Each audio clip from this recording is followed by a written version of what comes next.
ठहर जाइए। कौन है आप लोग? हम ब्रह्मपुत्र सनकादिक ऋषि हैं। मेरा नाम सत है। यह है सनंदन, सनत और शौनक। अपने आने का उद्देश्य बताइए। प्रभु के द्वार पर आने का उद्देश्य प्रभु के दर्शन की इच्छा के अतिरिक्त और क्या हो सकता है द्वारपालो? आप अभी उनसे नहीं मिल सकते। क्यों नहीं मिल सकते द्वारपालो? प्रभु अभी विश्राम कर रहे हैं। कैसी बातें करते हो द्वारपाल? ईश्वर और विश्राम? ईश्वर कभी विश्राम नहीं करते।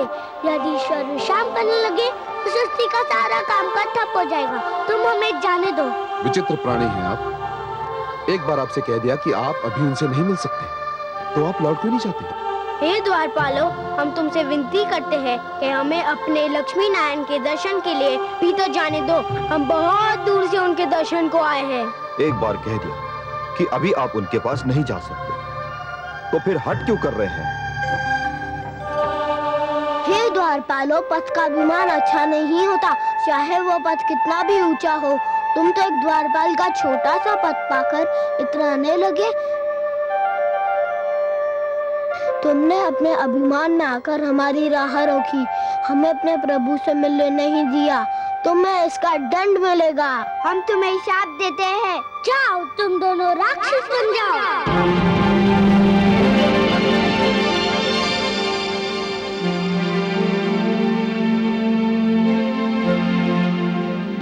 हे ऋषिगण, विष्णु लोक में आपका स्वागत है। हे प्रभु, इन ऋषियों ने हमें श्राप दे दिया। हम तो केवल अपने कर्तव्य का पालन कर रहे थे प्रभु। कर्तव्य पालन? कर्तव्य पालन का अर्थ यह तो नहीं कि आप मेरे और मेरे भक्तों के बीच दीवार बन जाएं। आप दोनों से घोर अपराध हुआ है और इस अपराध का दंड तो मिलना ही था। हे जय, हे विजय, जिस प्रकार वृक्ष और उसकी जड़ का नाता कोई नहीं तोड़ सकता, उसी प्रकार मेरे और मेरे दर्शनाभिलाषी के बीच कोई नहीं आ सकता। मेरे दर्शनार्थी मेरी संपत्ति हैं जय, और स्वयं मैं उनकी संपत्ति हूं। हम दोनों का एक दूजे पर समान अधिकार है। जब भी कोई ईश्वर और भक्त के बीच आने का प्रयास करेगा, किसी न किसी रूप में अवश्य दंड पाएगा।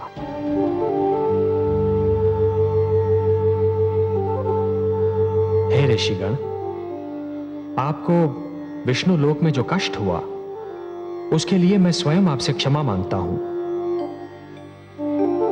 हम धन्य हो गए प्रभु, आपके दर्शन हुए, हमारा जीवन सफल हो गया। हमारे जीवन का तो एक ही उद्देश्य है, आपकी आराधना और उपासना। आपको देखा तो हमारी नेत्रों की तृप्ति हो गई। प्रभु, उनसे कहिए कि मैं क्षमा कर दें।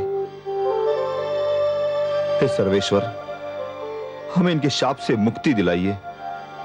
नहीं विजय, यह नहीं हो सकता। ऋषि का शाप धनुष से निकला हुआ बाण होता है। उसे न रोका जा सकता है और ना ही वो लौट सकता है। हे ऋषिगण, मैं आपसे यह तो नहीं कह सकता कि आप इन दोनों को अपने श्राप से मुक्त कर दीजिए। इन मूर्खों से जो भूल हुई है उसके लिए वो दंड के पात्र तो हैं, पर इन्हें यह तो बताइए कि इन्हें यह दंड कब तक भोगना होगा। क्या आपके श्राप से मुक्ति पाने का कोई मार्ग नहीं है? हाँ है। हे सर्वेश्वर, हमारे शाप से मुक्ति पाने का एक ही मार्ग है।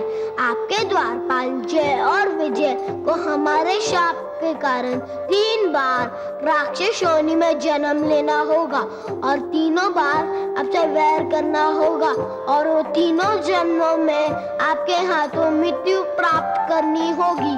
पहले जन्म में जय और विजय हिरण्याक्ष और हिरण्यकशिपु बनकर जन्मेंगे और आपके हाथों मर जाएंगे।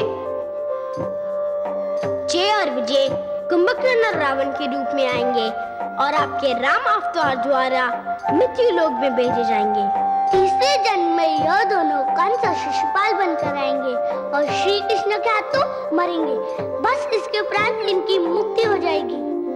हे सर्वेश्वर, आपकी जय हो, जय हो। हे त्रिलोकीनाथ, आपको कोटि कोटि प्रणाम।